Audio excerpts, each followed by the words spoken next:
अमेरिकी रुझानों में उलटफेर थोड़ा सा होता दिखने लगा है। काले कांटे की टक्कर का मुकाबला है।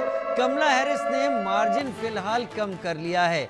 डोनाल्ड ट्रंप को 214 सीटों पर लीड है। रुझानों में कमला हैरिस को अब 179 सीटों पर बढ़त दिखाई पड़ रही है।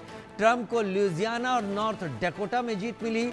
मोंटाना, मिसौरी, ओहायो में डोनाल्ड ट्रंप जीते। साउथ डकोटा, टेक्सास में भी ट्रंप की जीत हुई। व्योमिंग, कांसास में भी ट्रंप की जीत हुई। कमला हैरिस की न्यूयॉर्क, कोलोराडो में जीत हुई।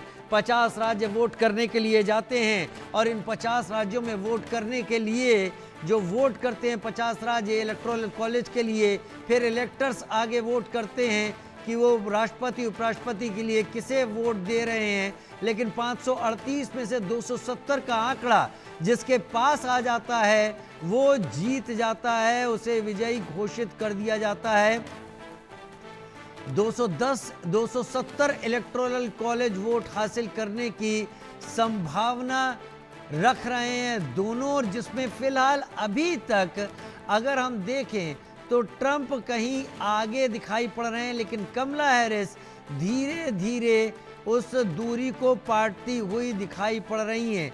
अब किन राज्यों पर बहुत ज़्यादा नज़र है इन चुनाव में, कहाँ कहाँ क्या क्या है, तो अमेरिकी रुझानों में उलटफेर भले ही चल रहा हो तो अमेरिकी चुनाव का शेयर मार्केट पर बड़ा असर, जैसे भारत में शेयर मार्केट पर बड़ा असर। भारत में तेज़ी के साथ खुले हैं शेयर बाजार। सेंसेक्स और निफ्टी में तेजी दिखाई पड़ी है क्योंकि अमेरिका में हो रहे ये चुनाव पूरे विश्व के आर्थिक परिदृश्य और रणनीतिक परिदृश्यों को एक अलग ऊंचाई पर ले जाने की क्षमता रखते हैं। बड़ी बात यहाँ पर यह है कि अमेरिका के चुनावों से तय होता है कि आगे किस तरीके से मार्केट और आगे किस तरीके से वर्ल्ड इकोनॉमी व्यवहार करने वाली है।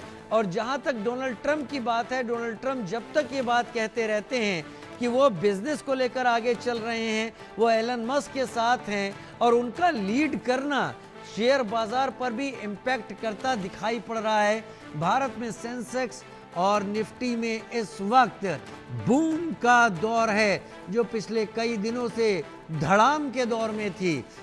किन प्रमुख राज्यों पर नजर रहेगी, पहले मैं आपको यह भी बता दूं दर्शकों, जो इस वक्त काउंटिंग चल रही है वो सुन लीजिए क्योंकि वो बहुत खास हैं। ये स्विंग स्टेट कहे जाते हैं, यानी यहाँ पर कुछ भी हो सकता है। एरिजोना, जॉर्जिया, मिशिगन, नेवादा, उत्तरी कैरोलिना, पेंसिल्वेनिया और विस्कॉन्सिन, इन्हें स्विंग स्टेट कहा जाता है। और यहाँ पर आप कुछ भी पक्का नहीं उम्मीद कर सकते कि आखिर क्या हो जाए।